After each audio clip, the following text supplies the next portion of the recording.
Hello friends, welcome to bright squash YouTube channel. आज मैं आपको 10वीं कक्षा के केमिस्ट्री अर्थात रसायन शास्त्र के महत्वपूर्ण प्रश्न के बारे में बताएंगे। जो एक तरह से जो है केमिस्ट्री का तैयार किया गया नोट्स हैं। ये पूरी बुक का एक तरह से निचोड़ है जो आपके लिए काफ़ी फ़ायदेमंद होगा। अगर आप 10वां की तैयारी कर रहे हैं और किसी भी बोर्ड से हैं तो ये वीडियो आपके लिए काफ़ी महत्वपूर्ण होने वाला है। इससे पहले मैंने फ़िज़िक्स का जो है नोट्स डाला इस चैनल पे। अगर आपने नहीं देखा तो जाके आप देख सकते हैं। फ़िज़िक्स का काफ़ी महत्वपूर्ण प्रश्न है जो कि किसी भी बोर्ड से अगर आप 10वां की तैयारी कर रहे हैं तो ये सब नोट्स या इम्पोर्टेंट प्रश्न आपके लिए काफ़ी फ़ायदेमंद होने वाला है। तो ये है केमिस्ट्री का निचोड़, एक तरह से सारे केमिस्ट्री का पूरे बुक का निचोड़ है, या यूँ कहे कि ये एक तरह से तैयार किया गया नोट्स है जो काफ़ी मेहनत से बनाया गया है। तो यह आपके लिए काफ़ी फ़ायदेमंद होगा, अंत तक ज़रूर बने रहें। जब कोई पदार्थ किसी अन्य पदार्थ से क्रिया करके भिन्न गुण वाले पदार्थ का निर्माण करता है तो उसे क्या कहते हैं? तो उसे कहते हैं रासायनिक अभिक्रिया। तो फ्रेंड्स, रासायनिक अभिक्रिया क्या होता है? तो रासायनिक अभिक्रिया वह अभिक्रिया होती है जो दो नए पदार्थ जो है एक क्रिया में भाग लेकर के एक नए पदार्थ का निर्माण कर लेता है, तो उसे रासायनिक अभिक्रिया कहते हैं। जैसे अगर हम डिफिनीशन देखें तो यहाँ पे डिफिनीशन है कि जब कोई पदार्थ किसी अन्य पदार्थ के साथ, यहाँ पे कहते हैं जब कोई पदार्थ किसी अन्य पदार्थ के साथ क्रिया करके कोई भिन्न गुण वाले एक नए पदार्थ का निर्माण कर लेता है तो उसे रासायनिक अभिक्रिया कहते हैं। इसके बाद है ये रासायनिक अभिक्रिया में भाग लेने वाले पदार्थ को क्या कहते हैं? तो ये अभिकारक कहते हैं। जो पदार्थ रासायनिक अभिक्रिया में भाग लेते हैं उसे अभिकारक कहते हैं, याद रखना है। इसके बाद है रासायनिक अभिक्रिया के फलस्वरूप बने नए पदार्थ को क्या कहते हैं? प्रतिफल। जब रासायनिक अभिक्रिया होता है उसमें जो भी पदार्थ भाग लेते हैं और भाग लेने के बाद जब क्रिया होती है और उसके बाद एक नए पदार्थ का निर्माण होता है तो उसी पदार्थ को हम प्रतिफल कहते हैं। तो यहाँ पे आप देख सकते हैं, एक बार फिर से बता दूं कि रासायनिक अभिक्रिया वह अभिक्रिया है जिसमें दो नए पदार्थ या दो से अधिक पदार्थ जो है भाग लेकर के एक नया जो है पदार्थ का निर्माण करता है, उसे रासायनिक अभिक्रिया कहते हैं। और इसके बाद है अभिकारक। तो अभिकारक होता क्या है? जो पदार्थ रासायनिक अभिक्रिया में जो भाग लेते हैं उसे अभिकारक कहते हैं, और जो है रासायनिक अभिक्रिया के फलस्वरूप जो पदार्थ हमें मिलता है उसे प्रतिफल कहते हैं। तो सीधी सी बात याद रखना है कि जो पदार्थ रासायनिक अभिक्रिया में भाग लेगा अभिकारक, और रासायनिक अभिक्रिया के फलस्वरूप बनने वाले पदार्थ को प्रतिफल कहते हैं। इसके बाद है रासायनिक अभिक्रिया के उदाहरण हैं। तो रासायनिक अभिक्रिया, ऊपर मैंने बताया आपको रासायनिक अभिक्रिया क्या है, और यहाँ पे उदाहरण है। तो उदाहरण से आप जो है रासायनिक अभिक्रिया को बेहतर ढंग से समझ सकते हैं उदाहरण से। तो उदाहरण पे गौर कीजिए, यहाँ पे है दूध से दही बनना। ये क्या है? एक तरह से रासायनिक अभिक्रिया है। इससे है दूध का फटना, लोहे में जंग लगना, चावल से भात का बनना और भोजन का पकना आदि क्या है? तो ये सब रासायनिक अभिक्रिया हैं। रासायनिक अभिक्रिया ऐसी अभिक्रिया होती है जिसे हम अपनी आँखों से नहीं देख सकते हैं। तो जैसे कि दूध से दही बन जाता है, तो ये दूध से जो दही बनता है जब एक पदार्थ से एक नए पदार्थ में जो है बदल जाता है, तो इसके परिवर्तन को हम नहीं देख सकते हैं। तो इस तरह से हम कह सकते हैं कि रासायनिक अभिक्रिया को हम अपनी आँखों से नहीं देख सकते। जैसे आप उदाहरण में देख रहे हैं कि दूध से जो दही बनता है वह हम अपनी आँखों से नहीं देख सकते। इसके बाद है दूध का फटना, ये भी हम अपनी आँखों से नहीं देख सकते। लोहे में जो जंग लगता है वो भी हम अपनी आँखों से नहीं देख सकते। तो ये सब जो है कुछ ऐसी अभिक्रिया हैं जिसको हम अपनी आँखों से नहीं देख सकते, और ये सब उदाहरण है रासायनिक अभिक्रिया के उदाहरण हैं। इसके बाद है रासायनिक अभिक्रिया की क्या विशेषताएं हैं। तो रासायनिक अभिक्रिया की विशेषता की बात करें तो ये जो है इसमें क्या होता है, गैस की उत्पत्ति होती है। जब रासायनिक अभिक्रिया होगा तो इसमें गैस की उत्पत्ति होगी, अवक्षेप बनेगा, रंग में परिवर्तन होगा, ताप में परिवर्तन होगा, अवस्था में परिवर्तन होगा। तो ये सब कुछ जो है विशेषता है रासायनिक अभिक्रिया की। फ्रेंड्स, याद रखना है आपको ये सारे। तो पहला बात करें अगर विशेषता की, तो पहला है कि गैस की उत्पत्ति, दूसरा है अवक्षेप का बनना, तीसरा है ये रंग परिवर्तन, चौथा है ये ताप में परिवर्तन, और पांचवा है ये अवस्था में परिवर्तन। तो जब भी कोई रासायनिक अभिक्रिया होगी तो रंग परिवर्तन हो जाएगा, ताप में परिवर्तन होगा, अवस्था में परिवर्तन होगा। जरूरी नहीं है कि ये सब हर रासायनिक अभिक्रिया में होगा ही, लेकिन ये सब कुछ विशेषताएं रासायनिक अभिक्रिया की हैं। इसके बाद है रासायनिक अभिक्रिया में भाग लेने वाले पदार्थ के संकेतों एवं सूत्रों की सहायता से उस अभिक्रिया का संक्षिप्त निरूपण क्या कहलाता है। तो इसे रासायनिक समीकरण कहते हैं। भोजन का ऑक्सीकरण रोकने के लिए किस अम्ल का उपयोग करते हैं? तो ये सिट्रिक अम्ल का उपयोग करते हैं। काफ़ी महत्वपूर्ण है ये प्रश्न, याद रखना है आपको। भोजन का ऑक्सीकरण रोकने के लिए किस अम्ल का उपयोग करते हैं? सिट्रिक अम्ल का। आपने देखा होगा कि जब भोजन अधिक समय तक रहता है तो वो खराब हो जाता है, मतलब क्या होता है कि इसका ऑक्सीकरण हो जाता है। तो इसी ऑक्सीकरण को रोकने के लिए हम कौन से अम्ल का प्रयोग करते हैं? सिट्रिक अम्ल का उपयोग करते हैं। इसके बाद है घरों में भोजन को ऑक्सीजन से बचाने के लिए किसका उपयोग करते हैं? रेफ्रिजरेटर का।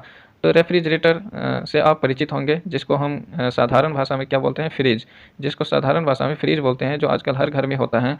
तो ये वही रेफ्रिजरेटर हैं जो क्या करते हैं, घरों में जो भोजन होता है उसके ऑक्सीकरण को रोकने का काम करता है, अर्थात उसको बचाने का काम करता है। चाहे सब्जी हो, हरा सब्जी हो, चाहे भोजन हो, खाद्य पदार्थ हो, तो इस सब को जो है ऑक्सीकरण होना, ऑक्सीकरण मतलब उसको खराब होने से बचाता है। तो ये रेफ्रिजरेटर। इसके जब कोई पदार्थ ऑक्सीजन की उपस्थिति में जलती हैं तो वह ऊष्मा और प्रकाश उत्पन्न करती हैं। इस क्रिया को क्या कहते हैं? तो इस क्रिया को दहन कहते हैं। तो दहन का मतलब ही है किसी वस्तु का जलना। तो जब दहन की क्रिया होती है अर्थात कोई वस्तु जलती है, और जब कोई वस्तु जलेगी तो ऊष्मा या प्रकाश उत्पन्न होगा ही। और जो है आपको पता होना चाहिए कि दहन की क्रिया ऑक्सीजन की उपस्थिति में ही संभव है। बिना ऑक्सीजन की उपस्थिति में दहन की क्रिया संभव नहीं है। तो किसी भी वस्तु का दहन तभी होगा जब वह वस्तु ऑक्सीजन की उपस्थिति में हो, अर्थात जो है वह जब कोई वस्तु ऑक्सीजन की उपस्थिति में नहीं रहेगी तो दहन की क्रिया नहीं हो सकती है। तो इसलिए कहते हैं जब कोई पदार्थ ऑक्सीजन की उपस्थिति में जलती है तो क्या होता है? तो ऊष्मा और प्रकाश उत्पन्न करता है। इसे ही दहन कहते हैं। याद रखना, आपको काफ़ी आसान भाषा में समझाया गया यह नोट्स है जो कि आपको बेहतर समझ में आ रहा होगा। नेक्स्ट प्रश्न है, जलने वाले पदार्थ को क्या कहते हैं? तो जलने वाले पदार्थ को दहनशील या ज्वलनशील वस्तु कहते हैं। यहाँ पे आप देख सकते हैं कि जलने वाले पदार्थ को दहनशील या ज्वलनशील वस्तु कहते हैं, और उदाहरण से समझ सकते हैं जैसे लकड़ी हो गया, कागज़, पेट्रोल, कोयला आदि। तो यहाँ पे आपके अगल बगल कई सारे वस्तु ऐसे दिख जाएंगे जो कि जलने वाले जो है वस्तु है, और इसी वस्तु को हम दहनशील या ज्वलनशील वस्तु कहते हैं। कुछ ऐसे भी वस्तु हैं जो नहीं जलता है, तो देख लेते हैं कौन से वस्तु हैं यहाँ पे। जो पदार्थ नहीं जलता है उसे क्या कहते हैं? तो अदहनशील या अज्वलनशील वस्तु कहते हैं। नहीं जलने वाले पदार्थ को अदहनशील या अज्वलनशील वस्तु कहते हैं। जैसे आप समझ सकते हैं, जैसे पत्थर हो गया, बालू हो गया, ईंट हो गया।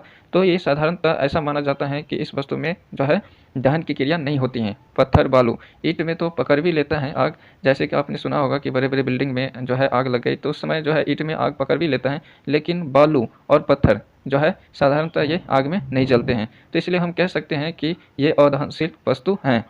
यहाँ पे आप देख सकते हैं दहन का अपोषक कार्बन डाइऑक्साइड होता है। तो दहन का अपोषक कार्बन डाइऑक्साइड होता है, अर्थात CO2। कार्बन डाइऑक्साइड को हम क्या कहते हैं? CO2। इसका संकेत होता है CO2 कार्बन डाइऑक्साइड का, और जो है ये दहन का अपोषक है। अर्थात जो है आग बुझाने के लिए हम किस गैस का उपयोग करते हैं? कार्बन डाइऑक्साइड का जो है उपयोग करते हैं। इसके बाद है दहन के लिए आवश्यक शर्त क्या है? तो दहन मतलब कोई वस्तु जलेगी, इसे ही दहन कहते हैं। और वस्तु के जलने के जो है शर्त क्या है या कंडीशन क्या है, किस जो है किसी वस्तु के जलने के लिए क्या सब जो है शर्त होना चाहिए। तो यहाँ पे देख लेते हैं दहनशील पदार्थ का होना। तो दहनशील पदार्थ का होना अर्थात जैसे आपने ऊपर में देखा कि पत्थर जो होता है वह नहीं जलता है, तो जो है सबसे पहले जो है दहन की क्रिया के लिए हमें एक ऐसा वस्तु चाहिए जो दहनशील हो। तो ये पहला कंडीशन हो गया। दूसरा कंडीशन है दहन के लिए पोषक पदार्थ का होना। और तीसरा कंडीशन है ज्वलन ताप की प्राप्ति। तो आपने देखा होगा कि ज्वलन ताप की प्राप्ति क्या होता है? ज्वलन ताप की प्राप्ति वह होता है जब कोई वस्तु किसी निश्चित ताप पर जलना प्रारंभ करता है। जब कोई वस्तु किसी निश्चित ताप पर जलना प्रारंभ करता है तो उसे ही हम क्या बोलते हैं? ज्वलन ताप। जैसे आपने कई सारे वस्तु को जलते देखा होगा, तो उसमें आपने एक चीज़ नोट किया होगा कि हर वस्तु की ज्वलन ताप अलग अलग होती हैं। जैसे आप एक कागज़ को जलाइए, तो आप एक कागज़ को जलाइएगा तो क्या होता है? वो तुरंत जल जाता है। लेकिन वहीं आप एक मोटे लकड़ी को जलाइएगा तो क्या होगा? उसके जलने में जो है काफ़ी टाइम लगेगा, और उसके लिए काफ़ी जो है ज्वलन ताप की भी आवश्यकता होगी। तो इसलिए ज्वलन ताप की प्राप्ति भी जो है किसी वस्तु की दहन की क्रिया के लिए आवश्यक शर्त है। तो यहाँ आप देख सकते हैं कि दहन की क्रिया के लिए क्या आवश्यक शर्त हैं। पहले तो है दहनशील वस्तु का होना, और उसके बाद है ज्वलन ताप की प्राप्ति, और एक है दहन के पोषक पदार्थ का होना। तो ये जो है दहन के लिए आवश्यक शर्त हैं। इसके बाद है मोमबत्ती की ज्वाला में केंद्रीय मंडल को अदहन का क्षेत्र भी कहते हैं। इसका रंग कैसा होता है? तो इसका रंग होता है नीला। मोमबत्ती की ज्वाला के केंद्रीय मंडल को अदहन का क्षेत्र कहते हैं। इसका रंग होता है नीला। यहाँ पे आप प्रश्न को ठीक से समझें। यहाँ पे जो है प्रश्न कहते हैं कि जो मोमबत्ती होती हैं उसके जो है ज्वाला का केंद्रीय मंडल होता है। वो केंद्रीय मंडल जो है अदहन का क्षेत्र होता है। अर्थात अगर आप जो है मोमबत्ती के केंद्रीय मंडल में एक माचिस की तिल्ली लेके जाएंगे तो वो नहीं जलेगा, और जो है इसका कलर कैसा होता है? नीला होता है। तो ये वही चीज़ है कि जैसे कि एक मोमबत्ती हो गया, एक मोमबत्ती जलती है, इसके केंद्रीय भाग जो होता है, तो ये केंद्रीय भाग जो होता है, नीला वाला भाग जो होता है वो जो है अदहन का क्षेत्र होता है। अदहन मतलब यहाँ पे अदहन का क्षेत्र है, अर्थात माचिस की तिल्ली जो है इस नीले भाग में ले जाएंगे तो दहन की क्रिया नहीं होगी। इसके बाद है मोमबत्ती की ज्वाला का सबसे बड़ा भाग प्रकाशमान मंडल होता है। इसका रंग कैसा होता है? इसका रंग होता है पीला। तो यहाँ पे आप देख सकते हैं, यह प्रश्न है कि मोमबत्ती की ज्वाला में ज्वाला का सबसे बड़ा भाग प्रकाशमान मंडल होता है। कौन सा होता है भाग? प्रकाशमान मंडल होता है। इसका रंग कैसा होता है? तो पीला रंग होता है। तो पीला रंग होता है। यहाँ पे सवाल को आप समझ सकते हैं। सवाल कह रहे हैं कि मोमबत्ती में जो ज्वाला होती है इसके सबसे बड़ा भाग क्या होता है? तो सबसे बड़ा भाग होता है प्रकाशमान मंडल। तो उसका कलर पूछ रहा है कि प्रकाशमान मंडल का कलर कैसा होता है? तो होता है पीला होता है। तो यहाँ पे सीधे से जो है प्रश्न आता है कि मोमबत्ती के प्रकाशमान मंडल का कलर कैसा होता है? पीला। या अदहन क्षेत्र, मोमबत्ती में जो अदहन क्षेत्र होता है उसका कलर कैसा होता है? नीला। ये प्रश्न याद रखना है आपको।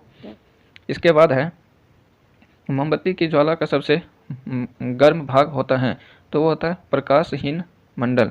यहाँ पे प्रश्न है मोमबत्ती की ज्वाला का सबसे गर्म भाग जो होता है वो होता है प्रकाशहीन मंडल। इसके बाद है प्रश्न द्रवीभूत पेट्रोलियम गैस, जिसे हम एलपीजी कहते हैं। एलपीजी का फुल फॉर्म होता है लिक्विड पेट्रोलियम गैस। एलपीजी का फुल फॉर्म होता है लिक्विड पेट्रोलियम गैस, जिसको हम द्रवीभूत पेट्रोलियम गैस कहते हैं। इसमें कहते हैं कि यह ब्यूटेन, प्रोपेन तथा एथेन का मिश्रण है। इसका मुख्य अवयव क्या है? तो एलपीजी का मुख्य अवयव की बात करें, यहाँ पे एलपीजी का मुख्य अवयव क्या है? ब्यूटेन है, जिसका सूत्र होता है C4H10। मुख्य अवयव होता है ब्यूटेन और इसका फॉर्मूला होता है C4H10, याद रखना है। और ये जो है एलपीजी किस किस का मिश्रण होता है? ब्यूटेन, प्रोपेन और एथेन, याद रखना। ये भी प्रश्न आता है कि एलपीजी जो घरेलू गैस होता है, एलपीजी जिसको हम घर में उपयोग करते हैं, द्रवीभूत पेट्रोलियम गैस, यह किस किस गैस का मिश्रण होता है? प्रोपेन, एथेन और ब्यूटेन। प्रोपेन, ब्यूटेन और एथेन का मिश्रण होता है, जिसका मुख्य अवयव ब्यूटेन होता है, जिसका फॉर्मूला होता है C4H10। इसके बाद है द्रवीभूत पेट्रोलियम गैस का रिसाव का पता लगाने के लिए कौन सी गैस मिला दी जाती है? एथिल मरकैप्टन गैस मिला दिया जाता है। यहाँ पे ये काफ़ी महत्वपूर्ण प्रश्न है, आपको याद रखना है कि जैसे कि एलपीजी गैस होता है, घरेलू गैस, जिससे हम खाना पकाते हैं, द्रवीभूत पेट्रोलियम गैस ऊपर भी आप पढ़ चुके हैं। इससे पहला प्रश्न जो था, ये प्रश्न जो था ये वही है, घरेलू गैस जिससे हम खाना पकाते हैं, एलपीजी द्रवीभूत पेट्रोलियम गैस। कहते हैं जब ये रिसाव होता है, द्रवीभूत पेट्रोलियम गैस एलपीजी का रिसाव होता है, तो रिसाव होने का जो पता लगाने के लिए इसमें गैस मिला दी जाती है, उस गैस को क्या कहते हैं? तो इसे कहते हैं एथिल मरकैप्टन, जिसका फॉर्मूला होता है C2H5SH होता है एथिल मरकैप्टन। एथिल मरकैप्टन को इसलिए मिला दिया जाता है ताकि ये द्रवीभूत पेट्रोलियम गैस एलपीजी का रिसाव हो तो इसका पता चल जाए, क्योंकि यह काफ़ी खतरनाक होता है। अगर इसका रिसाव हो और पता न चले और आग को ले जाने पर यह जो है बड़ा हादसा हो सकता है, इसलिए इसमें एथिल मरकैप्टन जो है गैस मिला दी जाती है। इसके बाद है अम्ल का जलीय विलयन स्वाद में कैसा होता है? तो अम्ल का जलीय विलयन स्वाद में खट्टा होता है। अम्ल का जलीय विलयन स्वाद में कैसा होता है? खट्टा होता है। इसके बाद है सभी खनिज अम्ल धातु से अभिक्रिया कर कौन सी गैस मुक्त करती हैं? हाइड्रोजन। ये प्रश्न आपको याद रखना है। यहाँ पे प्रश्न क्या है? सभी खनिज अम्ल धातु से अभिक्रिया कर कौन सी गैस मुक्त करती हैं? हाइड्रोजन गैस मुक्त करती हैं। इसके बाद देख लेते हैं, इसके बाद है भस्म का जलीय विलयन स्वाद में कैसा होता है? तो भस्म का जलीय विलयन स्वाद में कड़वा होता है। ये याद रखना है, भस्म का जलीय विलयन जो होता है वो स्वाद में कड़वा होता है। इसके बाद है भस्म का जलीय विलयन अम्ल को उदासीन कर क्या बनाता है? वो लवण बनाता है। याद रखना है, भस्म का जलीय विलयन अम्ल को उदासीन कर क्या बनाता है? लवण बनाता है। इसके बाद है जल में विलय भस्म को क्या कहते हैं? क्षार। जल में विलय भस्म को क्षार कहते हैं। इसके बाद है पदार्थ तथा उनमें उपस्थित अम्ल। तो ये काफ़ी महत्वपूर्ण है, अक्सर इससे हमें प्रश्न देखने को मिलता है, ये आपको याद रखना है। देख लेते हैं कौन कौन से पदार्थ में कौन से अम्ल होता है। तो पदार्थ तथा उनमें उपस्थित अम्ल, सबसे पहला है सेब। तो सेब को आप देख सकते हैं, यहाँ पे सेब में कौन सा अम्ल होता है? सेब में माइलिक अम्ल होता है। सेब में कौन सा अम्ल होता है? माइलिक अम्ल। यहाँ पे जो है सेब में माइलिक अम्ल होता है। इसके बाद है इमली में टार्ट्रिक अम्ल होता है। इमली में कौन सा अम्ल होता है? टार्ट्रिक अम्ल। सिरका में कौन सा अम्ल होता है? एसिटिक अम्ल। सिरका में एसिटिक अम्ल होता है। इसके बाद है नींबू, संतरा, कच्चे अंगूर। तो नींबू, संतरा और कच्चे अंगूर जो होता है इसमें सिट्रिक अम्ल होता है। सिट्रिक अम्ल होता है अर्थात कच्चे फल जो होता है, कच्चे फल या खट्टे फल बोल सकते हैं, इसमें जो है ज़्यादातर सिट्रिक अम्ल पाया जाता है। तो इसलिए कहते हैं कि जैसे कि कच्चा अंगूर हो गया या नींबू, संतरा आदि में सिट्रिक अम्ल पाया जाता है। इसके बाद है दही। दही में कौन सा अम्ल होता है? लैक्टिक अम्ल। दही में लैक्टिक अम्ल होता है। इसके बाद है टमाटर। टमाटर में ऑक्जेलिक अम्ल होता है। टमाटर में कौन सा अम्ल होता है? ऑक्जेलिक अम्ल। अमाशय रस में कौन सा अम्ल होता है? हाइड्रोक्लोरिक अम्ल। अमाशय रस, अमाशय रस मतलब पेट होता है, पेट में एक रस होता है जो पाचन की क्रिया के लिए काफ़ी सहायक होता है, ये हाइड्रोक्लोरिक अम्ल होता है। इसके बाद है ये चाय। चाय में कौन सा अम्ल होता है? टैनिक अम्ल। चाय में टैनिक अम्ल। तो आप कैसे याद रख सकते हैं? इसको ट्रिक से याद रख सकते हैं। चाय को अंग्रेजी में क्या बोलते हैं? टी, और टी से आप याद रख सकते हैं टी फॉर टैनिक अम्ल। टी फॉर टैनिक अम्ल, टी फॉर टी। इसके बाद है विटामिन सी। विटामिन सी में स्कॉर्बिक एसिड होता है। विटामिन सी में कौन सा अम्ल होता है? Ascorbic acid. इसके बाद है लाल चींटी। लाल चींटी में कौन सा अम्ल होता है? फॉर्मिक अम्ल। ये काफ़ी महत्वपूर्ण है, लाल चींटी में फॉर्मिक अम्ल होता है। तो ये थे कुछ अम्ल और वस्तु। इसके बाद देख लेते हैं बैटरी अम्ल के रूप में किस का उपयोग किया जाता है? नाइट्रिक अम्ल का। तो यहाँ पे प्रश्न है कि बैटरी अम्ल के रूप में किस अम्ल का उपयोग करते हैं? नाइट्रिक अम्ल का। बैटरी में नाइट्रिक अम्ल का उपयोग होता है। इसके बाद है भोजन को पचाने में सहायक अम्ल कौन सा है? भोजन को पचाने के लिए हाइड्रोक्लोरिक अम्ल का होना जरूरी है। तो यहाँ पे ऊपर पढ़ भी चुके हैं कि अमाशय रस में कौन सा अम्ल होता है? हाइड्रोक्लोरिक अम्ल। यहाँ पे मैंने आपको बताया कि अमाशय रस में कौन सा अम्ल होता है? हाइड्रोक्लोरिक अम्ल, जो कि पाचन की क्रिया के लिए काफ़ी सहायक होता है। तो इसलिए यहाँ पे प्रश्न है कि भोजन को पचाने के लिए कौन से अम्ल की आवश्यकता होती है? तो ये हाइड्रोक्लोरिक अम्ल की आवश्यकता होती है, अर्थात HCl। यहाँ पे आप ये फॉर्मूला भी याद रखना है आपको, HCl। इसके बाद है पेट की अम्लता को दूर करने के लिए किसका उपयोग किया जाता है? एंटासिड का, जो क्षारीय होता है। तो पेट की अम्लता को दूर करने के लिए, जब पेट में अम्लता बढ़ जाता है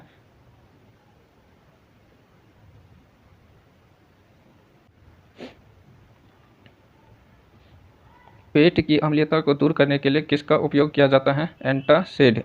एंटासिड कैसा होता है? क्षारीय होता है एंटासिड। इसके बाद किस ग्रह का वातावरण हल्के पीले सल्फ्यूरिक अम्ल के बादलों से घिरा होता है? शुक्र ग्रह का। शुक्र ग्रह का जो वातावरण होता है वो किससे घिरा होता है? तो हल्के पीले सल्फ्यूरिक अम्ल से घिरा होता है। इसके बाद है टूथपेस्ट। टूथपेस्ट अर्थात दंत मंजन। दंत मंजन में जो है कैसा होता है? दंत मंजन कहते हैं कैसा होता है स्वाद में? तो ये क्षारीय होता है, अर्थात भौस्मिक। तो टूथपेस्ट जो होता है वो क्षारीय होता है, भौस्मिक होता है। इसके बाद है नीला लिटमस। नीला लिटमस पत्र को लाल कर देता है। नीला लिटमस पत्र को लाल कर देता है अम्लीय विलयन। अम्लीय विलयन जो है, अम्लीय विलयन नीला लिटमस पत्र को लाल कर देता है। इसके बाद है लाल लिटमस पत्र को नीला कर देता है क्षारीय विलयन। ये दोनों प्रश्न काफ़ी महत्वपूर्ण हैं। ये यहाँ पे आप याद रख सकते हैं कि नीला लिटमस पत्र जो होता है, नीला लिटमस पत्र को लाल कर देगा क्या चीज़? कौन सा अम्ल? अम्लीय विलयन। तो और इसके बाद है कि लाल लिटमस पत्र को नीला कर देगा कौन सा विलयन? क्षारीय विलयन।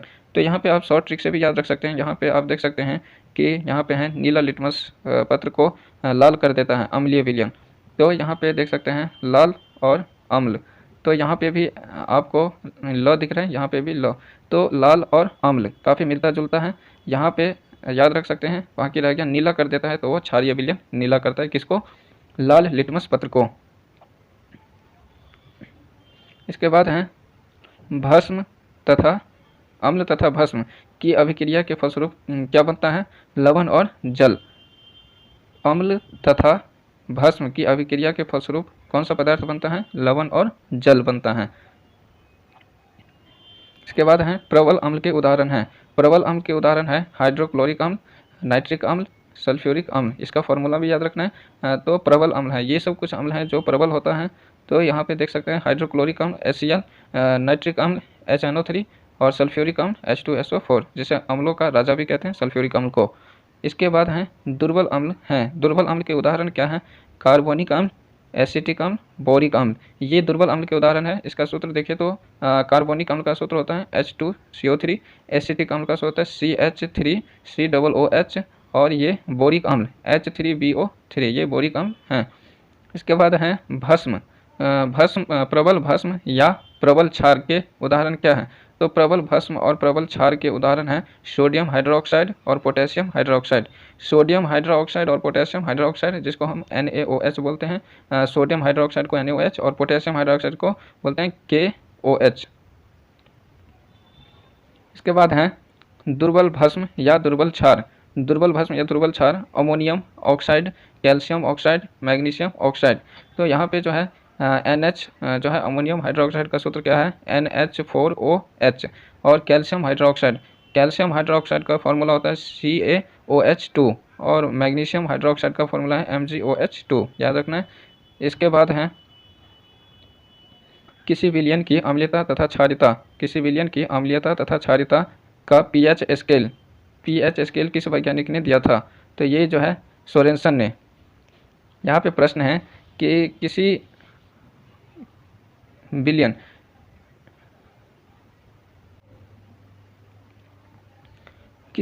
की अम्लीयता तथा क्षारीयता निर्धारित करने वाले पीएच स्केल किस वैज्ञानिक ने दिया था? सोरेनसन ने दिया था। तो किसी भी विलयन होता है, किसी विलयन हो या कोई पदार्थ हो, उसकी अम्लीयता और क्षारीयता को निर्धारित करने वाला जो पीएच स्केल है, पीएच स्केल किस वैज्ञानिक ने दिया था? तो ये जो है सोरेनसन वैज्ञानिक थे, उसने दिया था 1909 ईस्वी में। याद रखना है पीएच स्केल में 0 से 14 तक मान होता है पीएच स्केल में, और जो है वो 7 होता है। जो बीच का मान होता है वो उदासीन होता है। 7 क्या होता है? उदासीन, जो कि जल का पीएच मान होता है 7, और 7 क्या होता है? उदासीन।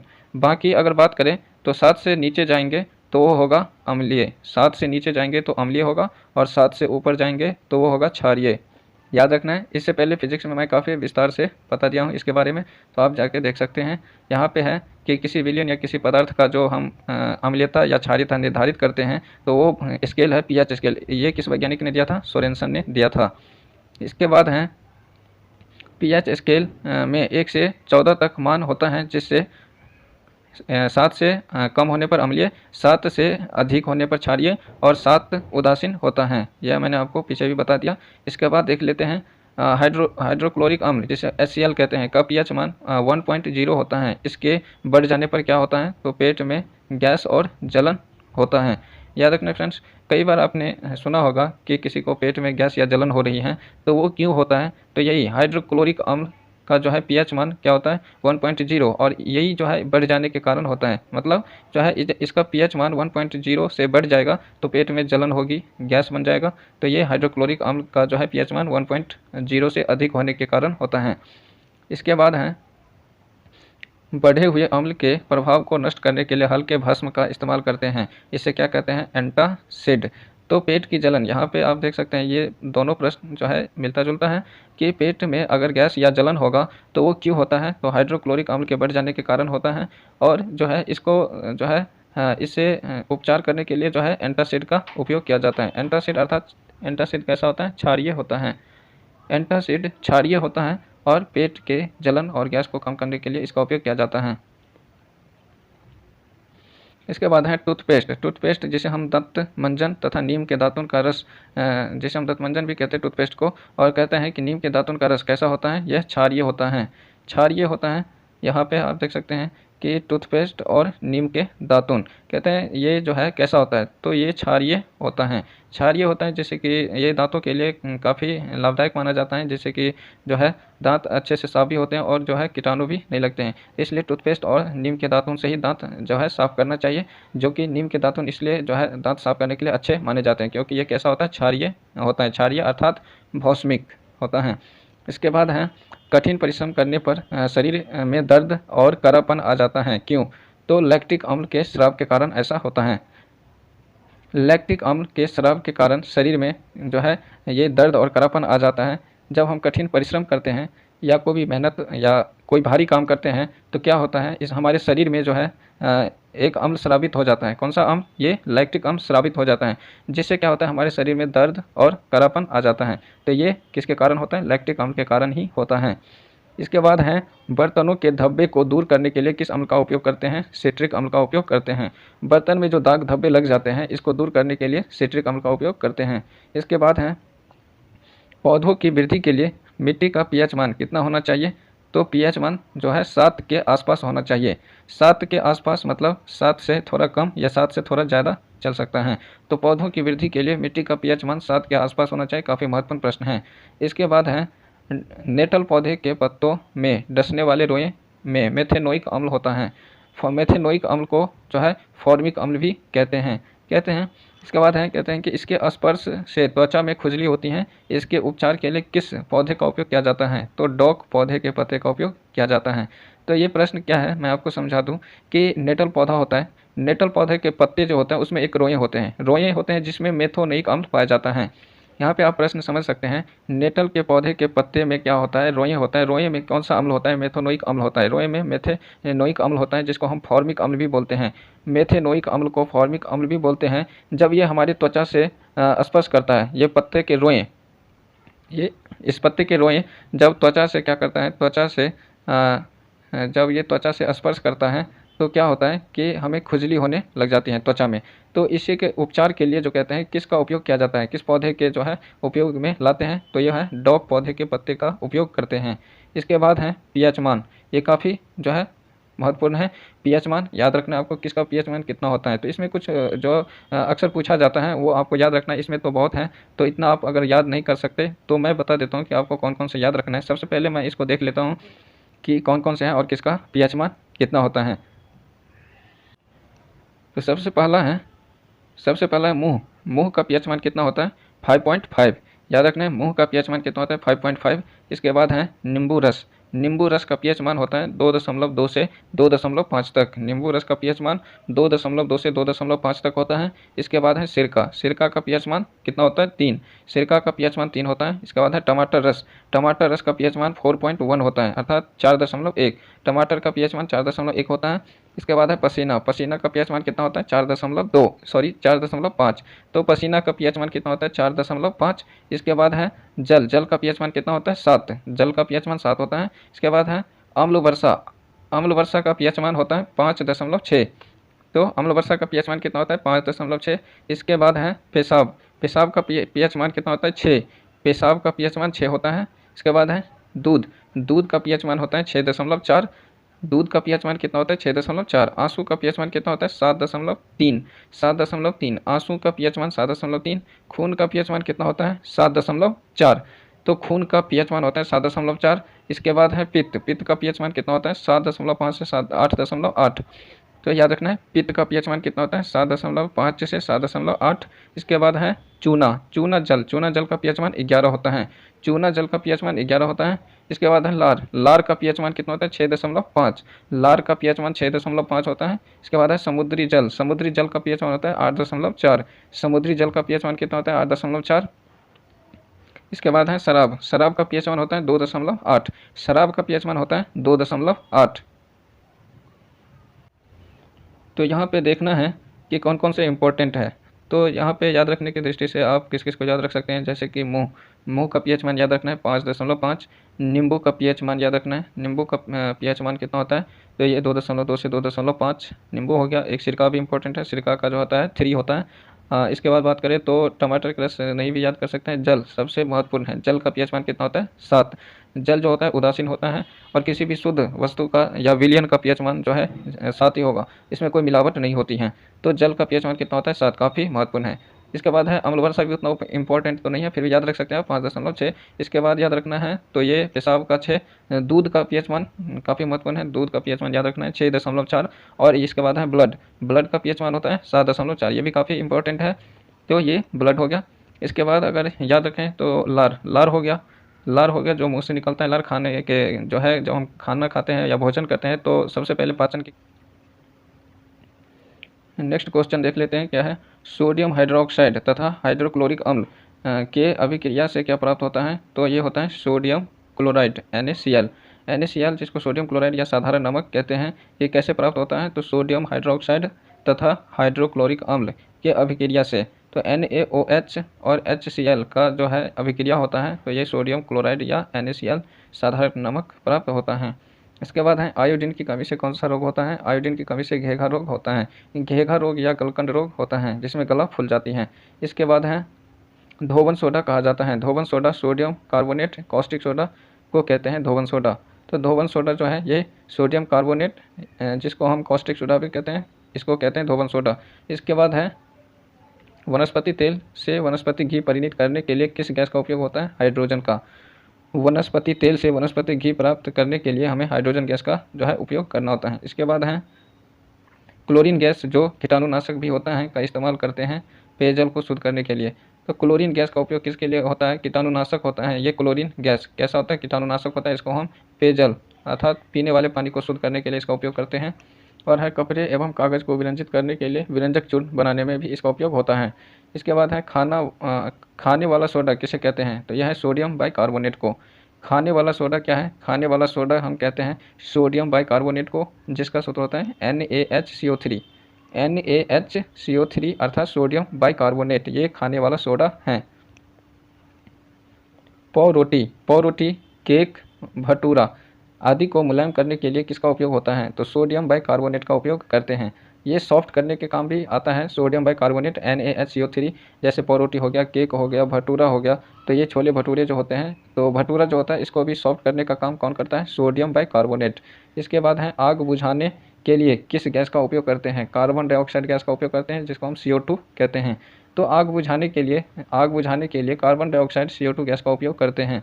इसके बाद है अग्निशमन यंत्र में सोडियम बाइकार्बोनेट तथा सल्फ्यूरिक अम्ल का इस्तेमाल किया जाता है। क्यों?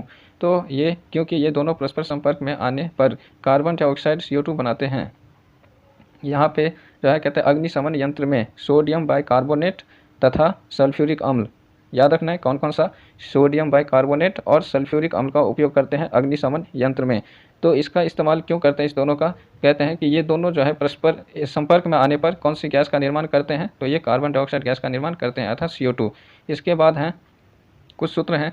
प्लास्टर ऑफ पेरिस का सूत्र क्या होता है? CaSO4 1/2H2O, याद रखना है। प्लास्टर ऑफ पेरिस का सूत्र होता है CaSO4 1/2H2O। इसके बाद है कैल्शियम सल्फेट हेमिस हाइड्रेट का सूत्र क्या होता है? CaSO4H2O, CaSO4H2O। इसके बाद है विरंजक चूर्ण। विरंजक चूर्ण का सूत्र क्या होता है?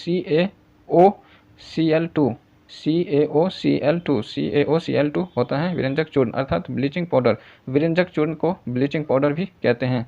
इसके बाद है जिप्सम को 120 डिग्री तक गर्म करने पर क्या बनता है? Plaster of Paris. तो जिप्सम को जब 120 डिग्री सेल्सियस पर हम गर्म करते हैं तो हमें प्राप्त होता है प्लास्टर ऑफ पेरिस, जिसका सूत्र होता है CaSO4 1/2H2O। ये काफ़ी महत्वपूर्ण है। प्लास्टर ऑफ पेरिस का फॉर्मूला अक्सर पूछा जाता है CaSO4 1/2H2O, याद रखना है। इसके बाद है प्लास्टर ऑफ पेरिस जैसे CaSO4 1/2H2O का उपयोग होता है मूर्ति बनाने में, टूटी हुई हड्डी को जोड़ने में या पट्टियों में, अर्थात शल्य क्रिया में इसका उपयोग होता है। तो शल्य क्रिया में उपयोग होता है प्लास्टर ऑफ पेरिस का। प्लास्टर ऑफ पेरिस का उपयोग शल्य क्रिया में होता है। शल्य क्रिया अर्थात मूर्ति बनाने में, टूटी हुई हड्डी को जोड़ने में और पट्टियों में भी जो है ये प्लास्टर ऑफ पेरिस का उपयोग होता है।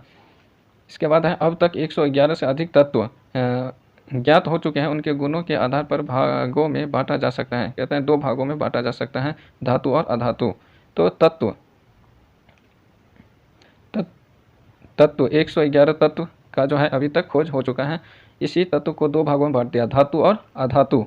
तो इसके गुण और जो है दोष के आधार पर इसको 2 भागों में बांट दिया, धातु और अधातु तत्व को, 111 तत्व को। इसमें देख लेते हैं आगे क्या है। धातु वह है जिसे पीट कर चौड़ा कर सकते हैं, जैसे लोहा, तांबा, सोना, चांदी, टीन, ये सब धातु होता है। तो धातु यहाँ आप जो है धातु समझ सकते हैं कि धातु वह होता है जिसको हम पीट कर चौड़ा कर सकते हैं और जो विद्युत का सुचालक होता है। तो ये जो है ये सब धातु होते हैं, जैसे लोहा हो गया, तांबा हो गया, सोना, चांदी, टीन, ये सब क्या है? एक तरह से धातु हैं। इसके बाद है अधातु। तो अधातु प्रायः विद्युत का कुचालक होता है तथा इनको पीट कर चौड़ा नहीं किया जा सकता, जैसे कार्बन, आयोडीन आदि। तो ये सब जो है अधातु हैं। इसके बाद है सामरिक तत्व हैं। सामरिक तत्व क्या है? Titanium, chromium, uranium, zirconium, manganese आदि।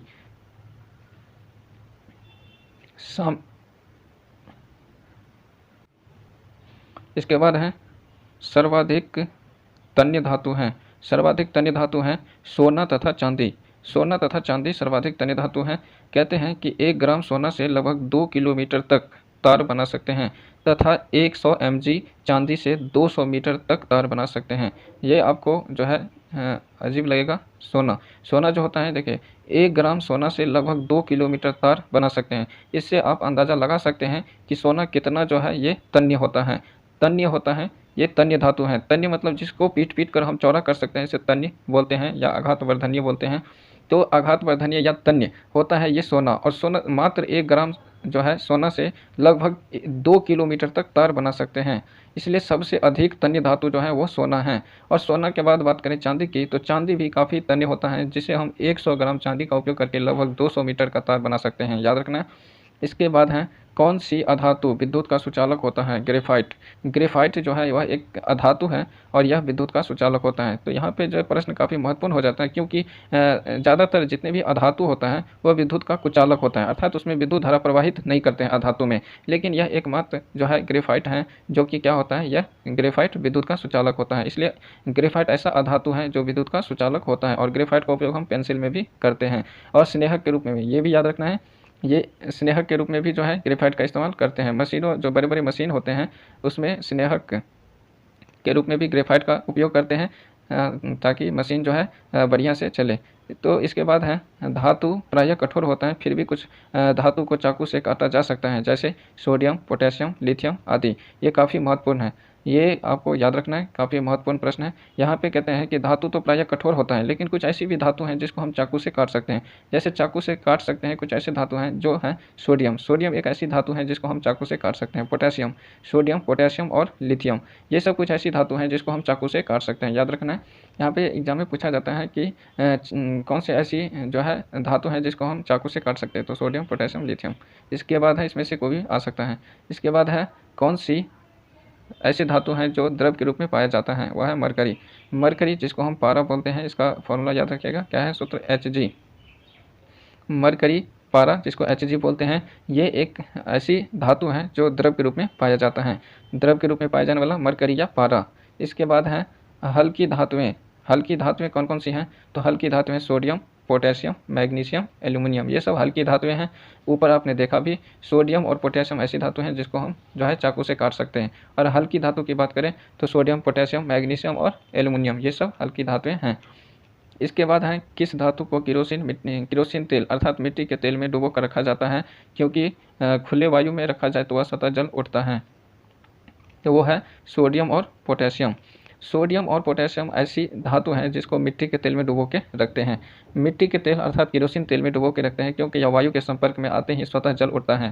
तो ये भी काफ़ी महत्वपूर्ण प्रश्न है, आपको याद रखना है कि कौन सी ऐसी धातु हैं जिसको मिट्टी के तेल में डुबो के रखते हैं, सोडियम और पोटेशियम।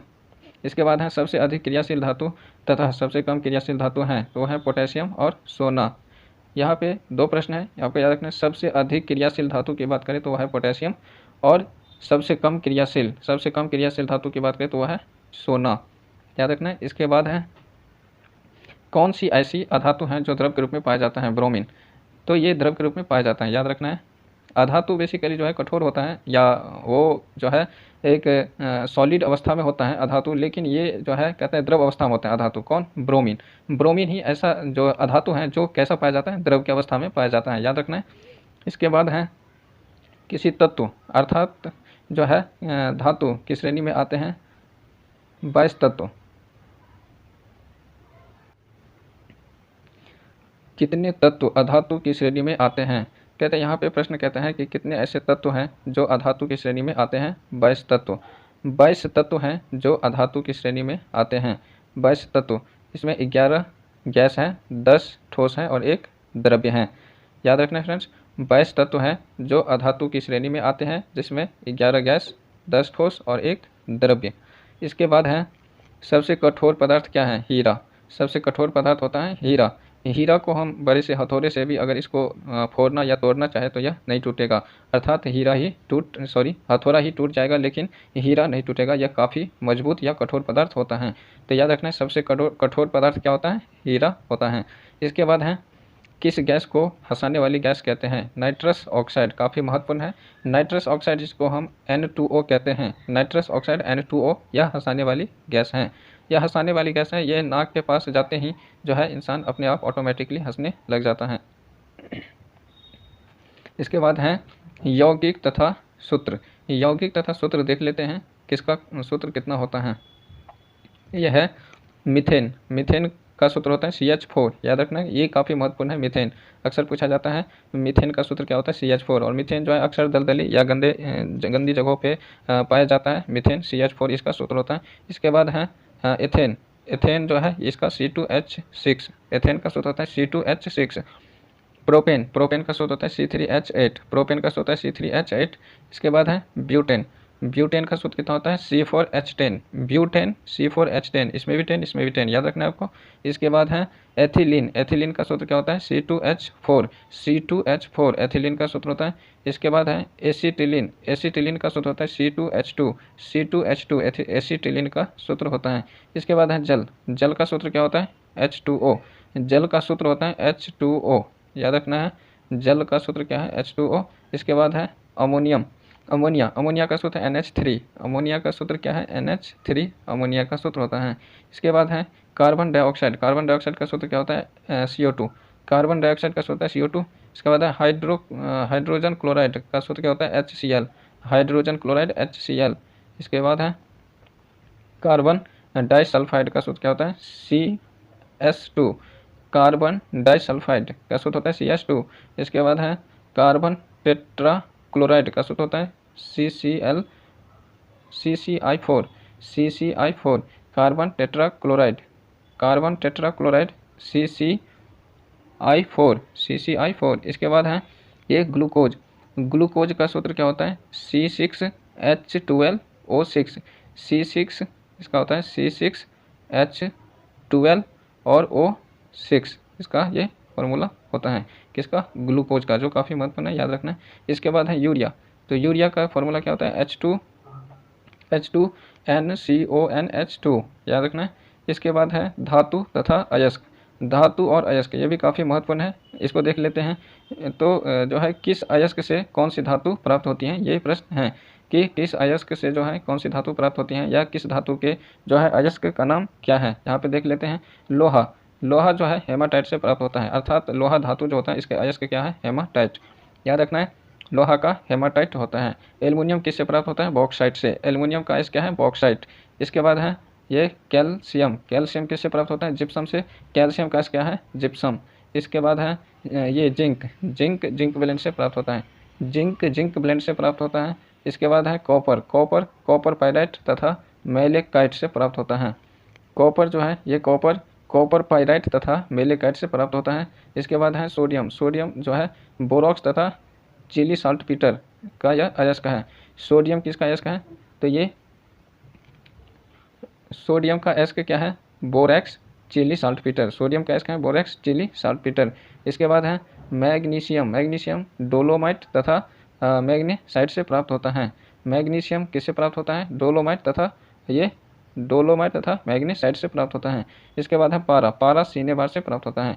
तो पारा का अयस्क कौन क्या है सिनेबार, पारा के अयस्क क्या है सिनेबार। सीसा के अयस्क क्या है गैलेना, सीसा किसे प्राप्त होता है गैलेना से, सीसा प्राप्त होता है गैलेना से, सीसा का अयस्क क्या है गैलेना। इसके बाद है यूरेनियम, यूरेनियम का जो है अयस्क है कार्नेटाइट और पिंचब्लेंड। तो याद रखना है कि यूरेनियम किससे प्राप्त होगा कार्नेटाइट तथा पिंचब्लेंड से, तो ये पिंचब्लेंड काफ़ी महत्वपूर्ण है, यूरेनियम का अयस्क है पिंचब्लेंड। इसके बाद है धातु में उपस्थित अशुद्ध पदार्थ को क्या कहते हैं गैंग, धातु में जो अशुद्ध पदार्थ उपस्थित होता है इसको गैंग कहते हैं। इसके बाद है परमाणु संख्या, परमाणु संख्या देख लेते हैं। सोडियम का 11 होता है, जस्ता का 30 होता है, पारा का 80 होता है, एल्युमिनियम का 13 होता है, याद रखना है। तो ये पारा या मरकरी, मरकरी का परमाणु संख्या कितना होता है 80, पारा या मरकरी का जो है ये क्या होता है परमाणु संख्या 80 होता है। एल्युमिनियम का परमाणु संख्या कितना होता है 13, सोडियम का परमाणु संख्या 11, जस्ता का परमाणु संख्या 30 होता है, याद रखना है। इसके बाद है लोहे में जंग लगना किसके उदाहरण है संक्षारण के उदाहरण है, संक्षारण, तो लोहे में जो जंग लग जाता है यह संक्षारण के उदाहरण है। लोहे में जंग लगने पर इसके भार पर क्या प्रभाव पड़ता है, भार बढ़ जाता है। लोहे में जंग लगने पर इसके भार पर क्या प्रभाव पड़ता है, भार बढ़ जाता है। इसके बाद है जंग लगने की आवश्यक शर्तें क्या हैं, तो यह है ऑक्सीजन तथा जल वाष्प। जंग लगने की आवश्यक शर्तें क्या हैं, ऑक्सीजन तथा जल वाष्प हैं। ऑक्सीजन तथा जल वाष्प के कारण ही लोहे में जंग लग जाते हैं, अर्थात जब लोहे को अधिक समय तक बचाने के लिए इसको ऑक्सीजन और जल वाष्प से बचाना पड़ेगा। इसके बाद है धातुओं के संक्षारण को रोकने के उपाय क्या हैं, रंगाई, जस्तीकरण, लेप चढ़ाकर। तो आपने देखा कि धातुओं का संक्षारण होता है, अर्थात लोहे में जंग पकड़ लेता है या कोई भी धातु हो तो उसका संक्षारण होता है, और इसको बचाने के लिए जो है क्या किया जाता है उसको रंगाई करके और जस्तीकरण का प्लेट परत चढ़ाया जाता है, या लेप चढ़ाकर भी जो है इसको संक्षारण से बचाया जा सकता है किसी धातु को। इसके बाद है ये मिश्र धातु, तो मिश्र धातु देख लेते हैं कि किस किस मिश्र धातु से कौन सी धातु का निर्माण होता है। तो यहाँ पे है पीतल। पीतल जो है यह तांबा और जस्ता का मिश्र धातु है। पीतल किसका मिश्र धातु होता है? तांबा और जस्ता का मिश्र धातु होता है, जिसमें तांबा 80% होता है और जस्ता 20% होता है। यह आपको याद रखना है, काफ़ी महत्वपूर्ण है। इसके बाद है कांसा। कांसा जो है यह तांबा और टीन का मिश्र धातु होता है। कांसा तांबा और टीन का मिश्र धातु होता है, जिसमें 90% तांबा और 10% टीन होता है कांसा में।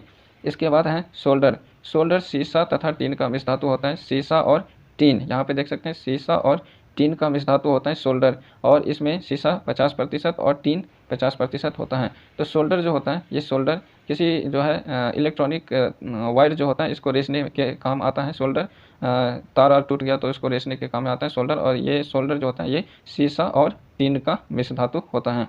इसके बाद है स्टेनलेस स्टील। स्टेनलेस स्टील किसका मिश्र धातु होता है? तो ये लोहा, क्रोमियम और निकेल, याद रखना काफ़ी महत्वपूर्ण है। लोहा, क्रोमियम और निकेल, ये तीनों का मिश्र धातु होता है स्टेनलेस स्टील। इसके बाद है ड्यूरालुमिन। ड्यूरालुमिन किसका मिश्र धातु होता है? एल्युमिनियम और तांबा का और मैंगनीज का, और मैग्नीशियम और सिलिकॉन, इसका मिश्र धातु होता है ड्यूरालुमिन। तो एक बार फिर देख लेते हैं, ड्यूरालुमिन जो है यह एल्युमिनियम, तांबा, मैंगनीज, मैग्नीशियम और सिलिकॉन का मिश्र धातु है। इसके बाद है शुद्ध सोना कितने कैरेट का होता है? 24 कैरेट का होता है। तो शुद्ध सोना जो होता है वह 24 कैरेट का होता है शुद्ध सोना। और सोने इसमें आभूषण बनाने के लिए जो है 22 कैरेट सोने का इस्तेमाल करते हैं, जिसमें 2 भाग तांबा या चांदी का उपयोग करते हैं। तो यहाँ पे प्रश्न है कि आभूषण बनाने के लिए कितने कैरेट सोने का उपयोग किया जाता है? तो ये 22 कैरेट जो है आभूषण बनाने के लिए 22 कैरेट सोना का आवश्यकता होता है, जिसमें 2 भाग जो है 2 भाग क्या करते हैं, 2 भाग तांबा और 2 भाग क्या करते हैं चांदी मिला दिया जाता है। अर्थात 2 भाग में से तांबा या चांदी में से किसी एक को मिला करके जो है गहना तैयार किया जाता है सोना। सोना के 24 कैरेट का जो है गहना बन ही नहीं सकता, क्योंकि सोना इतना तन्य धातु होता है। फ्रेंड्स ऊपर भी देख चुके हैं हम लोग कि सोना इतना तन्य होता है कि 1 ग्राम सोना से 2 किलोमीटर का तार बना सकते हैं। तो आप समझ सकते हैं कि सोना कितना तन्य धातु होता है। और ये 24 कैरेट का सोना शुद्ध ही सोना होता है, जिससे गहना बनाना मुश्किल होता है। इसलिए 22 कैरेट का जो है सोना का गहना बनते हैं, जिसमें 2 भाग क्या करते हैं तांबा या चांदी को मिला दिया जाता है। इसके बाद देख लेते हैं, दिल्ली में कुतुब मीनार के निकट 8 मीटर ऊंचाई तथा 6000 किलोग्राम वजन वाला लौह स्तंभ जो 2000 वर्ष पुराना है, किस लोहे का बना है? पिटवा लोहे का बना है। फ्रेंड्स ये अजूबा है कि लोहे जो यहाँ पे जो है लौह स्तंभ है, ये 2000 वर्ष पुराना है। यहाँ पे आपको आश्चर्य होगा कि 2000 वर्ष पुराना लौह स्तंभ है, जिसमें अभी तक जंग नहीं लगा या अभी तक सुरक्षित है, उसका संक्षारण नहीं हुआ। वो कौन सा लोहा है? तो वो है पिटवा लोहा। और ये कहते हैं दिल्ली में कुतुब मीनार के निकट है स्थित है लौह स्तंभ, जिसकी ऊंचाई कितना है? 8 मीटर ऊंचाई है, और ये 6000 किलोग्राम वजन का लौह स्तंभ है। और कितना पुराना है? 2000 वर्ष पुराना है। अभी तक इसमें न जंग लगा न इसका संक्षारण हुआ। तो ये काफ़ी महत्वपूर्ण है ये प्रश्न। वो कहते हैं किस लोहे का बना है? पिटवा लोहे का बना है। कुतुब मीनार के पास जो लौह स्तंभ है वो पिटवा लोहे का बना है। इसके बाद है सबसे शुद्ध लोहा क्या है? पिटवा लोहा। सबसे शुद्ध लोहा होता है पिटवा लोहा, याद रखना है। इसके बाद है ये प्रश्न, पृथ्वी पर कार्बन की मात्रा 0.02% है। कार्बन डाइऑक्साइड जिसको हम बोलते हैं कार्बन या कार्बन डाइऑक्साइड की मात्रा बोलते हैं, ये 0.02 या 0.003, ये 0.2 या 0.3 कार्बन डाइऑक्साइड की मात्रा है या कार्बन की मात्रा है। इसके बाद है ऑक्सीजन। ऑक्सीजन जो है 20.97, तो 20.97 है ऑक्सीजन की मात्रा, लेकिन जो है लगभग में 21% मानते हैं हम इसको। तो ऑक्सीजन की मात्रा कितना है? लगभग 21%। अगर बात करें तो ये 20.97 है। इसमें है नाइट्रोजन। नाइट्रोजन के परसेंट कितना है? 78%। नाइट्रोजन का परसेंट है 78%, नाइट्रोजन है पृथ्वी पर। इसके बाद देख लेते हैं, कार्बन के 2 अपरूप हैं। कार्बन के 2 अपरूप क्या हैं? हीरा और ग्रेफाइट। कार्बन के 2 अपरूप क्या हैं? हीरा और ग्रेफाइट। कृत्रिम रेशा है रेयॉन, नाइलॉन, डेक्रॉन, फेरिलिन। तो ये है कृत्रिम रेशा। कृत्रिम रेशा किसे बोलते हैं? रेयॉन को कृत्रिम रेशा बोलते हैं, नाइलॉन को कृत्रिम रेशा बोलते हैं, डेकॉन को कृत्रिम रेशा बोलते हैं, और टेरिलिन, ये सब कृत्रिम रेशा है, याद रखना है, काफ़ी इंपॉर्टेंट है। इसके बाद है ये कीटाणुनाशक हैं। कीटाणुनाशक क्या हैं? DDT और गैमेक्सिन, ये कीटाणुनाशक हैं। DDT और गैमेक्सिन ये कीटाणुनाशक हैं। इसके बाद है विस्फोटक हैं। तो विस्फोटक के उदाहरण हैं डायनामाइट, TNT और TNB। तो ये विस्फोटक हैं, डायनामाइट भी विस्फोटक हैं जिसका आविष्कार किया था ये अल्फ्रेड नोबेल ने। तो डायनामाइट का आविष्कार किसने किया था? अल्फ्रेड नोबेल ने, जिनके नाम पे ही जो है दुनिया के सर्वश्रेष्ठ सम्मान नोबेल पुरस्कार दिया जाता है। डायनामाइट का आविष्कार करने वाले नोबेल वैज्ञानिक थे ये अल्फ्रेड नोबेल। तो ये डायनामाइट क्या है? एक विस्फोटक है। और टीएनटी है ट्राई नाइट्रोटोल्यूइन, ट्राई नाइट्रोटोल्यूइन, ये टीएनटी का फुल फॉर्म है। और टीएनबी का फुल फॉर्म क्या है? ट्राई नाइट्रोबेंजीन, ट्राई नाइट्रोबेंजीन, इसका फुल फॉर्म भी पूछा जाता है, याद रखना है। इसके बाद है जीवन शक्ति का सिद्धांत किसने दिया? तो ये बर्जीलियस ने दिया था। जीवन शक्ति के सिद्धांत किसने दिया? बर्जीलियस ने 1815 ईस्वी में। 1815 ईस्वी में बर्जीलियस ने जीवन शक्ति का सिद्धांत दिया। इसके बाद है सर्वप्रथम प्रयोगशाला में बनाया गया पदार्थ क्या था? यूरिया। तो प्रयोगशाला में बनाया गया सर्वप्रथम पदार्थ क्या था? यूरिया। इसको बोहलर द्वारा बनाया गया था। इसके बाद है फॉर्मिक अम्ल। फॉर्मिक अम्ल सर्वप्रथम किससे प्राप्त होता है? लाल चींटी से। तो फॉर्मिक अम्ल जो मिलता है, फॉर्मिक अम्ल लाल चींटी में मिलता है, लाल चींटी में पाया जाता है फॉर्मिक अम्ल, याद रखना है। इसके बाद है लाल चींटी को लैटिन में क्या कहते हैं? लाल चींटी को लैटिन में फॉर्मिक्स कहते हैं। लाल चींटी को लैटिन में फॉर्मिक्स कहते हैं, ये भी काफ़ी महत्वपूर्ण है। इसके बाद है कोयला को हवा की अनुपस्थिति में गर्म करने पर क्या प्राप्त होता है? कोल तार। तो कोयला को जब गर्म किया जाता है, कब? तो ये कहते हैं कि हवा की अनुपस्थिति में। तो कोयला को हवा की अनुपस्थिति में गर्म किया जाता है तो कोल तार प्राप्त होता है, अवशेष, जिसके अवशेष कोक कहलाता है। और कोल तार का इस्तेमाल करते हैं सड़क बनाने में। इसके बाद है अलकतरा। अलकतरा का मुख्य स्रोत क्या है? कोल तार। अलकतरा का भी इस्तेमाल करते हैं सड़क बनाने में, और अलकतरा का जो है मुख्य स्रोत क्या है? कोल तार ही है। इसके बाद है शराब। शराब के रूप में किसका उपयोग किया जाता है? एल्कोहल का। तो शराब के रूप में उपयोग किया जाता है एल्कोहल का, ये एल्कोहल का उपयोग किया जाता है, और ये जिसको हम एथेनॉल भी कहते हैं। इसके बाद है वनस्पति तेल एवं वसा का क्षार जल अपघटन की क्रिया से साबुन तथा ग्लिसरॉल का बनना क्या कहलाता है? साबुनीकरण। तो यहाँ पर प्रश्न है कि वनस्पति तेल एवं वसा का क्षार अपघटन की क्रिया के से साबुन तथा ग्लिसरॉल का बनना क्या कहलाता है? साबुनीकरण कहलाता है। इसके बाद है ये किस जल के साथ साबुन झाग उत्पन्न नहीं करती हैं? कठोर जल के साथ। कठोर जल के साथ झाग उत्पन्न नहीं करती हैं, क्या? साबुन। साबुन जो है कठोर जल के साथ झाग उत्पन्न नहीं करती हैं, याद रखना है। इसके बाद है अपमार्जक। अपमार्जक का उपयोग करते हैं कपड़े की धुलाई करने के लिए। तो कपड़े की धुलाई करने के लिए अपमार्जक का इस्तेमाल करते हैं। साबुन क्या है? साबुन एक लवण है। साबुन क्या है? लवण है। इसके बाद है वॉशिंग पाउडर का उदाहरण है। वॉशिंग पाउडर का उदाहरण है जैसे सर्फ, मैजिक, लक्स। इसके 15% से 30% तक अपमार्जक रहता है। इसको शुष्क या सूखा रखने के लिए क्या मिलाया जाता है? तो सोडियम सल्फेट और सोडियम सिलिकेट। तो जैसे आपने सर्फ देखा है, सर्फ हो गया, एक्सल हो गया, कई सारे आते हैं जो अपमार्जक के रूप में हम जिसका इस्तेमाल करते हैं। तो उसको सूखा रखने के लिए जो है क्या मिलाया जाता है? सोडियम सल्फेट या सोडियम सिलिकेट मिलाया जाता है। इसमें जो है 15 से 30% तक अपमार्जक होता है। इसके बाद है तत्वों का वर्गीकरण सर्वप्रथम किसने किया? लववाजे ने। तो तत्वों का सर्वप्रथम वर्गीकरण क्या था? लववाजे ने। इसका तिर्यक का नियम किसने दिया? तिर्यक का नियम दिया डोबरेनर ने। तिर्यक का नियम किसने दिया? तिर्यक का नियम दिया है डोबरेनर ने, जो जर्मनी के वैज्ञानिक थे, डोबरेनर। इसके बाद है अष्टक का नियम किसने दिया? अष्टक का नियम दिया जॉन न्यूलैंड्स। अष्टक का नियम किसने दिया? जॉन न्यूलैंड्स ने दिया। आवर्त नियम या आवर्त सारणी किसने दिया? Dmitry Mendeleev. तो मेंडलीव ने दिया है। मेंडलीव जिसको हम दमित्री मेंडलीव के नाम से भी जानते हैं, 1869 ईस्वी में आवर्त सारणी या आवर्त के नियम दिया। इसके बाद है क्योटो प्रोटोकॉल क्या है? तो क्योटो प्रोटोकॉल है एक अंतर्राष्ट्रीय संधि जो पर्यावरण को सुरक्षित रखने में कार्यरत है। क्योटो प्रोटोकॉल एक अंतर्राष्ट्रीय संधि है जो संधि क्या करता है? पर्यावरण की सुरक्षा के दृष्टिकोण से काफ़ी महत्वपूर्ण संधि है। ये पर्यावरण को सुरक्षित रखने में कार्यरत है क्योटो प्रोटोकॉल। इसके बाद और है क्योटो प्रोटोकॉल के बारे में देख लेते हैं क्या बातें हैं। तो यहाँ पे कहते हैं भूमंडलीय ताप वृद्धि को रोकने के लिए अंतर्राष्ट्रीय सम्मेलन का आयोजन कहाँ हुआ था? तो अंतर्राष्ट्रीय सम्मेलन का आयोजन हुआ था जापान के क्योटो शहर में। कहाँ हुआ था? जापान के क्योटो शहर में हुआ था। क्यों हुआ था? तो भूमंडलीय ताप वृद्धि के कारण। जिस तरह से तापमान में वृद्धि हो रही है तो ग्लेशियर के पिघलने से जो है सारी दुनिया पे खतरा मंडरा रहा है। तो इसलिए जो है ये क्योटो प्रोटोकॉल जो एक सम्मेलन हुआ था जापान के क्योटो शहर में, कब हुआ था? 1997 में। कब था? 1997 में जापान के क्योटो शहर में क्योटो प्रोटोकॉल सम्मेलन हुआ था, जो अंतर्राष्ट्रीय स्तर पर एक सम्मेलन था और भूमंडलीय ताप वृद्धि को रोकने के लिए यह सम्मेलन किया गया था। इसमें 141 देशों ने भाग लिया था। कितने देशों ने भाग लिया था? 141 देशों ने भाग लिया था 1997 में जापान के क्योटो शहर में। इसलिए इस सम्मेलन को क्योटो प्रोटोकॉल कहते हैं। प्रोटोकॉल का मतलब होता है नियम, कानून। तो ये क्योटो क्या है, जापान के शहर है क्योटो, इसलिए नाम हो गया इसका क्योटो प्रोटोकॉल। इसका पहला अंतर्राष्ट्रीय सम्मेलन कब हुआ था, 1997 में। इसके बाद है गंगा कार्यान्वयन योजना की घोषणा कब हुई, 1986 ईस्वी में। गंगा कार्यान्वयन योजना की घोषणा कब हुई, 1986 में हुई। इसके बाद देख लेते क्या है, वन कैसा संसाधन है, वन है नवीकरणीय संसाधन। वन कैसा संसाधन है, नवीकरणीय संसाधन है, अर्थात इसको हम फिर से जो है रीयूज कर सकते हैं। रीयूज मतलब फिर से इसके उपयोग नयाकरण कर सकते हैं, इसलिए इसे नवीकरणीय संसाधन कहते हैं।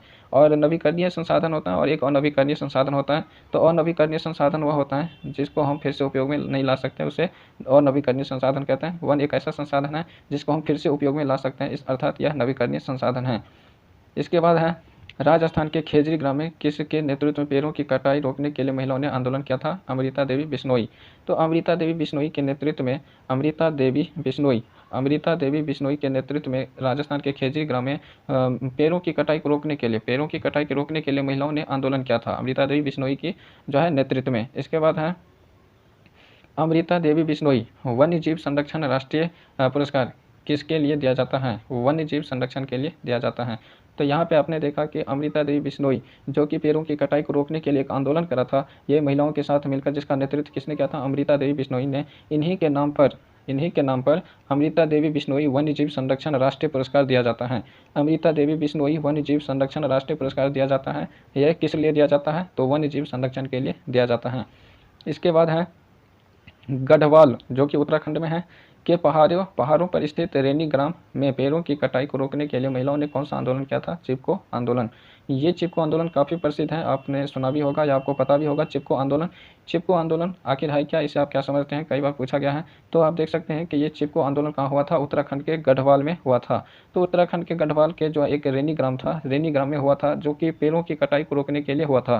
पेड़ों की पहाड़ों पे जो पेड़ थे उसको जो है काफ़ी मात्रा में जो है काटा जा रहा था। इसी को जो है पेड़ों की कटाई को रोकने के लिए महिलाओं ने क्या करता था, तो महिला करते थे कि पेड़ से चिपक जाते थे, इसलिए इसको चिपको आंदोलन दिया गया। तो पेड़ की कटाई को रोकने के लिए पेड़ों से चिपक जाना जो है और उसे जो है कटने से बचाना, इसलिए इसको चिपको आंदोलन के नाम से जाना जाता है। इसके बाद है सुंदरलाल बहुगुणा और चंडी प्रसाद भट्ट का संबंध किस आंदोलन से है, चिपको आंदोलन से है। तो ये जो है कुछ महत्वपूर्ण नेतृत्व करता थे सुंदरलाल बहुगुणा और चंडी प्रसाद भट्ट, जो कि चिपको आंदोलन के नेतृत्व में थे, ये संबंधित हैं चिपको आंदोलन से। इसके बाद है भारत में कब वन्यजीव एवं प्रकृति संरक्षण वर्ष मनाया गया था, 1970 में। कहते हैं भारत में कब वन्यजीव एवं प्रकृति संरक्षण वर्ष मनाया गया था, 1970 में मनाया गया था। हिमाचल प्रदेश में कुल क्या है, स्थानीय सिंचाई व्यवस्था। हिमाचल प्रदेश में जो है कुल देख सकते हैं, कुल क्या है, तो सिंचाई करने की एक व्यवस्था है जो कि हिमाचल प्रदेश में प्रचलित है। इसके बाद है उत्तराखंड के टिहरी जिले में भागीरथी तथा भिलंगना नदियों के संगम के नीचे गंगा नदी पर कौन सी परियोजना है, टिहरी बांध परियोजना। याद रखना, टिहरी बांध परियोजना कहाँ है, उत्तराखंड में। और किस जिले में, टिहरी जिले में है। दो नदी हैं, भागीरथी और भिलंगना। भागीरथी और भिलंगना नदियों के संगम के नीचे गंगा नदी पर है, ये गंगा नदी पर है। यह परियोजना टिहरी बांध परियोजना के नाम से जानते हैं। सरदार सरोवर बांध कहाँ है, गुजरात में नर्मदा नदी पर। सरदार सरोवर बांध कहाँ है, गुजरात में नर्मदा नदी पर है। इसके बाद है सरदार सरोवर बांध परियोजना का विरोध किया गया था मेधा पाटकर एवं मेनका गांधी। तो मेधा पाटकर और मेनका गांधी ने सरदार सरोवर बांध परियोजना का विरोध किया था। याद रखना है, मेधा पाटकर और मेनका गांधी। इसके बाद है भारत में जल संचयन की विधि का नाम। तो भारत के कुछ हिस्सों में जल संचयन विधि करने का कुछ अलग तरीका है, जो जल को सुरक्षित रखा जाता है, बचा कर रखा जाता है। देख लेते हैं कहाँ पे किस नाम से जानते हैं। तो जल को बचाने का तरीका हिमाचल प्रदेश में है, वो कुल है। इसके बाद है राजस्थान तथा नारी में, ये राजस्थान में जो है खादिन तथा नारी कहा जाता है। राजस्थान में जल बचाने को क्या कहते हैं, खादिन तथा नारी। इसके बाद है महाराष्ट्र में बनधारा या टाल कहते हैं। इसके बाद है मध्य प्रदेश तथा उत्तर प्रदेश में बूंदी कहते हैं। इसके बाद है बिहार में अहरा, बिहार में क्या कहते हैं, अहरा। जम्मू क्षेत्र में पोखर कहते हैं, जम्मू क्षेत्र में पोखर, बिहार में अहरा। और तमिलनाडु में इरिस कहते हैं। ये सब जल संचयन करने का एक तरीका है। तमिलनाडु में इरिस कहते हैं, केरल के सुरंगम, कर्नाटक के कट्टा। तो ये सब जो है जल संचयन करने की एक विधि है जो कि एक विशेष एरिया में प्रचलित है। तो यहाँ पे आगे देख लेते हैं हरित गृह गैस क्या है। कार्बन डाइऑक्साइड गैस को हरित गृह गैस कहते हैं। याद रखना है, कार्बन डाइऑक्साइड गैस या CO2 को हरित गृह गैस कहते हैं।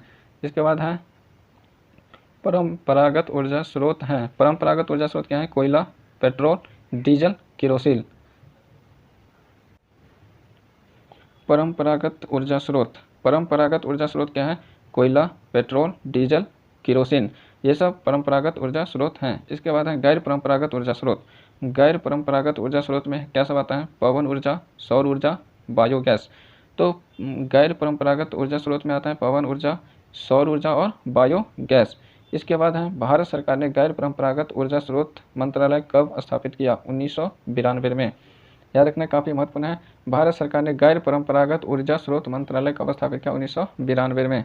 इसके बाद है वनस्पतियों, पशुओं का मलमूत्र, अन्य व्यर्थ पदार्थ तथा घरेलू कूड़े कचरे से प्राप्त होने वाले गैस को क्या कहते हैं? बायोगैस। यहाँ पे याद रखना फ्रेंड्स, वनस्पतियों, पशुओं के मलमूत्र, अन्य पदार्थ तथा घरेलू कूड़े कचरे से प्राप्त होने वाले गैस को बायोगैस कहते हैं। जैसे मीथेन भी एक बायोगैस है जो कि ज्वलनशील गैस है। मीथेन जो कि दलदली कूड़े कचरे मलमूत्र में पाया जाता है। मीथेन गैस का अगर फॉर्मूला की बात करें तो इसका फॉर्मूला होता है CH4। मीथेन का फॉर्मूला क्या होता है? CH4। इसको बायोगैस के अंतर्गत